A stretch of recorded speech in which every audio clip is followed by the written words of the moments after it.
بسم اللہ الرحمن الرحیم۔ مقالہ نگاری کے 6 مراحل ہیں، ان میں سے سب سے پہلے ہے انتخاب موضوع اور دوسرے نمبر پہ ہے خاکہ تحقیق کی تیاری۔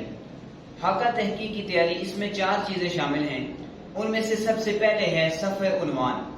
اس میں 8 چیزیں شامل ہیں، ان میں سے سب سے پہلے ہے عنوان مقالہ، یعنی مقالے کا جو عنوان ہے وہ کیا ہونا چاہیے، اور دوسرے نمبر پر ہے کہ کلاس کون سی ہے، یعنی اب ہماری کلاس ہے شہادت العالمیہ سال اول۔ اس کے بعد ہم نے مونوگرام لگانا ہے، اور مونوگرام یہ بات یاد رکھنی ہے کہ اس کو بالکل سینٹر میں ہم نے رکھنا ہے۔ اس کے بعد جو چوتھا مرحلہ ہے وہ ہے مقالہ نگار، یعنی جو مقالہ لکھنے والا ہے وہ کون بندہ ہے۔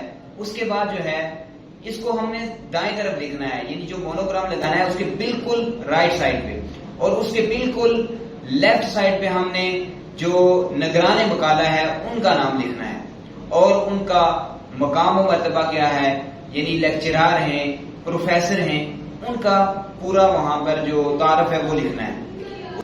اس کے بعد ہم نے شعبہ لکھنا ہے، یعنی شعبہ علوم اسلامیہ، اور اس کے بعد ہم نے ادارے کا نام لکھنا ہے، یعنی دارالعلوم جامعہ نعیمیہ، یا آپ کسی بھی یونیورسٹی سے یا کسی بھی جامعہ سے پڑھ رہے ہیں تو اس کا نام لکھنا ہے۔